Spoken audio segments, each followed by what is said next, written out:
Weight loss అవ్వాలని ఉందా? కానీ కన్సిస్టెన్సీగా చేయలేకపోతున్నారా? హాయ్, హలో, నమస్తే. నేను మీ మీనమ్మ.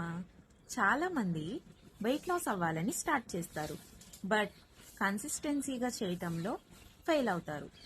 మీకు ఏదైనా ఒక వీడియో కానీ ఒక రిజల్ట్ కానీ, suppose weight loss video result చూసిన వెంటనే మోటివేషన్ వస్తుంది కాబట్టి స్టార్ట్ చేస్తారు, కానీ కన్సిస్టెన్సీ మాత్రం ఉండదు. కన్సిస్టెన్సీ అంటే ఏంటి అసలు? కన్సిస్టెన్సీ అంటే ఒకే పనిని డైలీ పర్ఫెక్ట్గా చేయటం అయితే కాదు. మీరు సపోజ్ ఒక 5 కిలోమీటర్స్ వాకింగ్ చేద్దాం అనుకున్నారు, కానీ కుదరలేదు. ఆ రోజు ఒక 10 మినిట్స్ నడవండి, అదే డైలీ పాటించండి, అదే కన్సిస్టెన్సీ. సో 5 కిలోమీటర్లు నడవాలనుకుని మీకు కుదరలేనప్పుడు ఒక 10 నిమిషాలు నడిచినా, అదే డైలీ నడుస్తూ ఉంటే ఆ 10 నిమిషాలు అదే కన్సిస్టెన్సీగా మారుతుంది.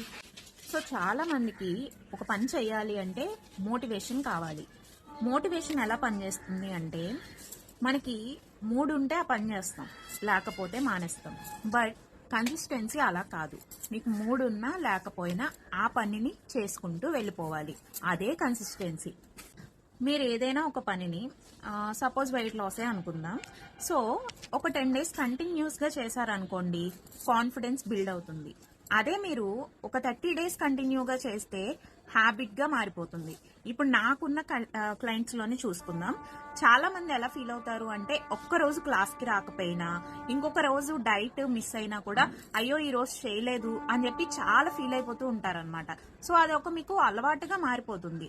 అదే 60 డేస్ కంటిన్యూగా చేశారనుకోండి, 8 to 10 kgs ఈజీగా వెయిట్ లాస్ అవుతారు. అదే పనిని 120 డేస్ కంటిన్యూగా చేశారనుకోండి, న్యూ లైఫ్. ఎందుకు అంటే, పాస్ట్లో ఉన్న మీరు వేరు, అప్పుడు ఉన్న మీరు వేరు. అప్పటికి ఇప్పటికి చాలా వేరియేషన్ ఉంటుంది. 120 డేస్ అంటే 4 months. ఈ 4 monthsలో 15 to 20 kgs అన్న వెయిట్ లాస్ అవుతారు కదా, మరి న్యూ లైఫే కదా. ఎవరో వచ్చి మీకు మోటివేషన్ ఇస్తారు, ఎవరో వచ్చి మిమ్మల్ని పుష్ చేస్తారు అని చెప్పి ఆగిపోకండి. ఫస్ట్ కన్సిస్టెన్సీని బిల్డ్ చేసుకోండి. మీ లైఫ్ ఖచ్చితంగా మారుతుంది, దానికి నేను గ్యారంటీ.